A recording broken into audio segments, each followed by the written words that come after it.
Dr. Gross, Deborah V. Gross, is a board certified psychiatrist and addictionologist, writer, speaker, professional health advocate, and grandmother of 7 with over 40 years of experience helping people. She's currently a medical doctor of Pathway, Healthway in Jackson, Mississippi. Her latest project, now available on Amazon, is 90 Ways in 90 Days, a personal workshop with disordered eating. Innovative and accessible, the 3 book set contains a 90-day program of help that can be used individually or in a variety of treatment settings by women at any level of motivation or concern about their eating issues. Dr. Gross, thank you for taking some time out of your day. I know everybody's schedules are very busy, but we do appreciate you kind of bringing your expertise to talk to us about burnout, which is something that I think has become more of a topic of awareness amongst professionals and especially journalists in the last 2 years with the pandemic, but I think it was kind of always bubbling under the surface beforehand. So we really just want to kind of give you the opportunity to present on your expertise, and then we'll have a couple of minutes of questions for a little bit of back and forth. Thank you, Summer. I'm delighted to be here. Can you hear me? Fine? Yes. Everybody? I'm going to talk for about 15-20 minutes and then open it up for feedback or questions, so you can think about whatever you always wanted to ask a psychiatrist, because here I sit. I'm going to talk about what burnout is, what it isn't, how to fix it, and some thoughts on preventing the problem in the first place. Let's start with talking about what burnout is not. First thing to say about it is that it's not actually a mental illness. There's no diagnosis code for it in the DSM-5, which is our diagnostic lexicon in psychiatry. And it's also not weakness or laziness. So if you're like me and you have one of those harsh inner voices that shows up from time to time, that would be a good moment to tell it to shut the hell up, because Dr. Gross said that it wasn't weakness or laziness. Mental illness in general is an inherited problem. If your blood relatives have any kind of depression, anxiety, addictive disorders, other psychiatric illnesses, then you will have an inherited predisposition to that. The way we speak about that in psychiatry is to say that genetics loads the gun, and stress, including the kind of stress that causes burnout, can pull the trigger. And that's really the link between mental illnesses of various kinds and burnout, which if you leave unmanaged can devolve into any number of unpleasant medical conditions, which we'll talk about in a minute. What burnout really is a syndrome, which is a word we use in psychiatry to refer to something that has a set of symptoms, manifestations that go together with that particular syndrome. But by definition, a syndrome has not met the level of illness to be diagnosable in that official sense. It's much more like PTSD, which is also not an injury, not an illness, it's an injury, a brain injury, actually. The first work on this was done by a psychiatrist by the name of Bestel Kolk, a long time ago now, but you can actually see the damage done in somebody's brain with a PET scan. Those are not used in clinical medicine yet. They probably will be at some point, perhaps not in my lifetime, but Dr. Kolk's book that's kind of considered seminal in this particular area is called The Body Keeps the Score. And it's a very interesting read on psychological trauma if you're interested. Burnout and PTSD are acquired problems. Burnout in particular is an occupational hazard. So it is expected that someone would have some kind of response to excessive, chronic, unremitting stress. Just like in PTSD, people have certain reactions that are expectable when they've been exposed to high-level traumatic events that cause horror or fear, terror even, and helplessness. The best way that I can think of to describe burnout when I'm talking to my patients in the office is that it is like having an unbalanced emotional bank account. You're writing too many checks, there's too much going out, and not enough coming in, which some of us might be familiar with on the financial side sometimes, but this can also happen in psychological senses. Certain occupations, both yours and mine, have a higher risk of burnout. The prevalence rates average about 50% for both physicians and journalists at this time, which means that some studies are showing upwards of 80 or 90% to get an average like that. That's the way it goes. Well, so what's the common denominator between journalism and medicine? Might not seem very alike in some ways, but one of the things, the common denominators in all of professions that cause high levels of burnout, one of them is unclear boundaries. How do you know when you're done for the day, for the week, for the year, or even if you're getting to be my age, how are you done for your career? How do you know when you've done enough? Did I do enough to call this a day? I mean, if you don't work 9 to 5, how do you tell? How do you tell when you've done something that's good enough, when you've done a good enough job? Then in certain professions, I think yours and mine, there are professional culture elements that can cause sort of what I call an insult to injury situation. By the time you get to medical school, you've already pretty well learned that your job is to shut up and work. The patient is the one with the problem. It's competitive. There are lots of messages, some direct and some indirect, that tell you you don't need to be worrying about yourself in this, you need to be worrying about the patient. In journalism, I'm told that there's a saying that goes something like, journalists should be heard but not seen. Am I saying that right?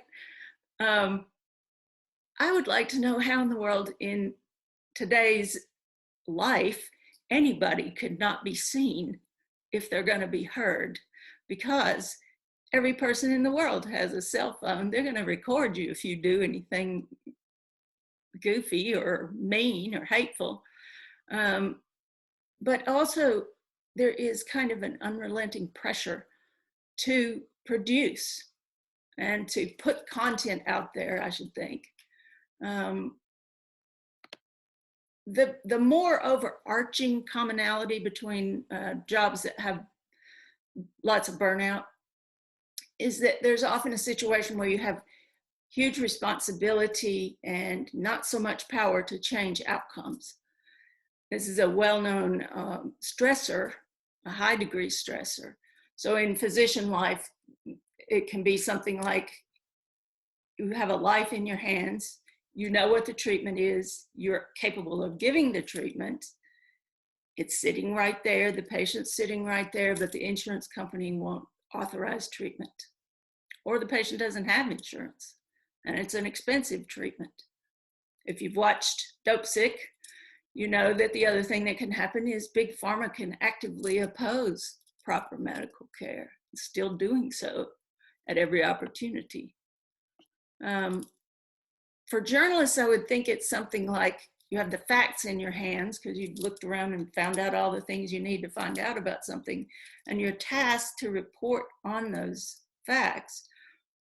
But how do you walk away from something that is horrible, terrible, to go write your story? Or How do you keep telling the truth when the consequences, because we're all visible in this world nowadays with social media, can be absolutely terrible? How do you keep telling the truth? How do you keep doing it? So what does burnout look like? Well, those manifestations that I was talking about a minute ago often start with this kind of overwhelming, exhausted, heavy sort of feeling. People will talk about being fatigued for no reason. Their energy is low. This will, at first at least, revolve around energy for the work. Sundays become terrible because Monday's coming. A sense of dread, ineffectiveness, lack of accomplishment. What in the hell am I doing this for? Loss of interest in the work, cynicism, a sense of detachment. Those things in my world are called compassion fatigue frequently, but I should think it would be quite common in your world as well. Irritability, overreactivity, carelessness, avoidance. You make mistakes that you otherwise would not. One of my patients, a woman physician who was experiencing a lot of burnout as an infectious disease doctor, told me that it felt to her as if there was this black hole opening up inside. She felt this kind of listless dissatisfaction with everything in her life, not just the work, though it had begun there. The problem for humans is whenever we feel that empty feeling or that tired, exhausted feeling inside, sometimes instead of resting, which is what is needed in that situation, we turn to increasingly unhealthy things to try to fill the hole. So there's increasingly poor self-care. Those are checks you're writing on your emotional bank account. They're not making deposits, but that's the fantasy about it. If I stay out all night with my friends and I drink a lot and I do drugs, this is going to help me feel better, so I'll be able to do the work tomorrow. Nope, doesn't work like that. Neglecting relationships, neglecting basic self-care, health care, healthy behaviors, and then the dreaded vicious circle, which is that we get the idea if I work hard enough, I'm gonna work really hard right now, and I'll sort of get it done, whatever done is, right? We said that's indefinite. And then I'll take some time off after that. Well, that doesn't work. You try to fix it by working harder and longer, it's only going to make it worse because it's not emotionally nourishing. You're not making deposits to that emotional bank account. You're only getting more and more in the hole. So here's the thing. Working harder, working longer, trying to prove you're not lazy or you're worthy, whichever way your mind tends to go. Even taking off a day or a week doesn't fix burnout. It's too big. By the time it meets the level of the syndrome we call burnout, the only way to fix it is to become ruthless about doing whatever it is you need to do to fix it for yourself. If you don't, the burnout itself, this is how it can devolve into other things. Your immune system gets weak, you have more infections, more chronic illnesses get worse. Chronic exhaustion causes people to have accidents. So does drinking and drugging before driving and other such things. If you're genetically set up for anxiety and depression, that is apt to rear its ugly head. And then you can actually end up with a form of PTSD known as secondary PTSD by repeated exposure to the worst stuff that can happen to human beings. First responders have that kind of problem, PTSD, secondary PTSD, a lot But I think in some ways journalists are in the first responder category. I mean, if you really think about it, that's who else is on the scene at the worst of the worst things that humans do. Everything from war to a COVID ward where people are dying every 5 minutes. So to fix the problem of burnout requires balancing that emotional bank account. I usually get a big eye roll in the patient chair when I'm saying stuff like this, so I won't be offended if anybody feels the need, but you really have to, if you want to fix it, you have to have more coming in than is going out because you're in a deficit. You've been deficit spending. And it has to go on long enough to actually give you at least an even emotional bank account. In order to prevent it after that, spend wisely and put some aside. It's just like making a savings account for a rainy day. So what I tell people when they come, like my patient, the physician, excuse me, the physician I was talking about had a severe vitamin D deficiency, which, though I usually don't get into any body fluids other than tears in my line of work, I have started having people get their blood drawn, go get a physical exam, because the amount of vitamin D deficiency there is running around in the last 2 years has skyrocketed. You have to be in the sunshine to get your vitamin D.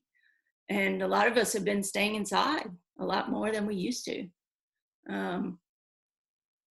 Anemia, thyroid disease, these types of things can look a lot like burnout, but won't be fixed by anything I'm saying here. So it's important to get all those things checked. And then from there is where you put in the ruthless boundaries. My staff likes to say that I have boundaries of steel because I won't talk to them after a certain period of time during the day. It's just, I can't. If I don't, I'd never have a sense of having any time off. They have to call somebody else who's grumpier than me. So they would like to talk to me instead of him. But you also have to have courage and the willingness to make these kinds of changes. If you're already burnt out and you're already kind of in the hole really badly, you may need somebody to help you do this. So what I tell people is getting help is not a sign of weakness. It's a sign of intelligence. Be smart, be brave, go get it. So what can you do for yourself? Well, the first thing you got to do is know yourself. Journalists, know thyself. What is a deposit for you to an emotional bank account? What's emotionally nourishing for you? What's a withdrawal for you from your emotional bank account? This is different for different people. For example, introverts are stressed out by parties and large social gatherings. It is definitely 100% a withdrawal. Extroverts, on the other hand, just find it wonderful. It's grand. The more, the merrier. The more noise, the more people, the more yick, yick, yick. All that stuff is fabulous deposit for them. But whenever you get to making your list, pull out your paper. If anybody still uses paper, I don't know.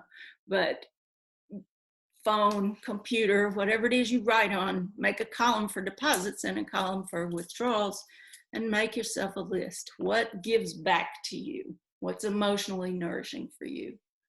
What takes from you? What do you feel exhausted by? Some common things that are helpful on the deposit side are to take some time off to do nothing. Now this, you're gonna get some of my bias here because I'm one of those people that needs a certain amount of time where nobody's talking to me, because I spend all of my days at work talking and listening to people. So I don't wanna, I can hear my husband playing the piano and that's about as far as I can go with listening to stuff. Time to do nothing, dinking around time is what we call it at our house. No chores, no nothing, just sit, look out the window. You might have to work up to that. Busy, ambitious people, generally I have to give them some homeworks, like take a gentle 20. Gentle 20 is where you sit anywhere, preferably by a window or outside. If you live in someplace great like Florida, you can sit and look at the water if you can get by it. But don't do anything. Put your phone away, turn it off. Don't scroll, don't look at social media, and just be there. Look at what you see, feel what you feel, notice it, but don't feel the need to do anything about it. If you learn some meditation skills, that's where you can put them in as well. There are apps for that. Some of them are hilariously named, like Calm Down Now is one. But you got to find one where the person's voice doesn't annoy you. So a lot of them will give you a little practice session so you can tell if it's somebody. Yoga's great. Time with loved ones, family, friends, pets. Relationships are supposed to be nourishing for us. If yours isn't nourishing, that might be a different problem, but they're emotional investments. We have to put time into them for them to work right. And then just good basic self-care, sleep, nutrition, drink enough water, get your medical checkups. Finally, some form of creative or spiritual time is important for most people. That will take a different form if you have a formal spiritual practice than it does if you are mostly just kind of a creative person, which in my opinion, these two things fill the same kind of need that we have in our psyches and in our souls. Some time for those things. Common withdrawals, most of you probably could make this list.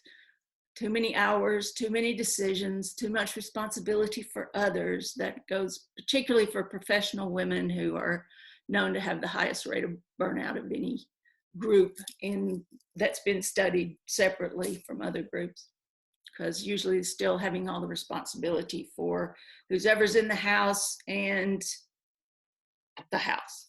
So deadlines would be one I would think journalists would face a lot. Pressure, just any kind of pressure, time-wise, time pressure. Doing too much for too many, doing too much. A lot of exposure to stressful content in news or in social media. Anything for you that's too much like work. Excessive alcohol and drugs, as I said before, is a withdrawal, not a deposit. So I'm going to tell you a story to close this part of it. Once upon a time, a little girl walked on the beach with her mother. The tide's out and there are hundreds of starfish stranded on the sand.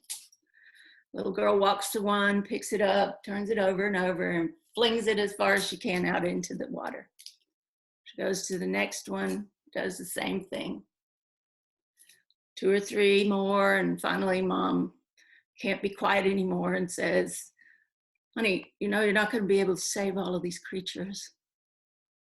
And the little girl just keeps walking, flings another one and says, well, I saved that one, Mom. When you go forth from here today for the next 2 or 3 weeks, you're going to see a lot of people wearing a Believe t-shirt or a pair of pajamas that says Believe, may have a Santa Claus on it, reindeer. When you go forth, I'd like to think that you might believe and behave just for a little while as if you are that one special starfish. Your work is important. It's mighty. Thank you for your service is what I always want to say to anybody who writes anything. But you as a person are also important. Singular, mighty. Balance that emotional bank account and save yourself. If you don't do it for any other reason right now, most of you are young, so sometimes the bigger picture of these things is harder to see. But if you can't do it for any other reason, do it because in a little bit you won't be able to do that mighty work if you don't. So That's what I have to say. Now time for questions, comments, feedback, arguments, amens.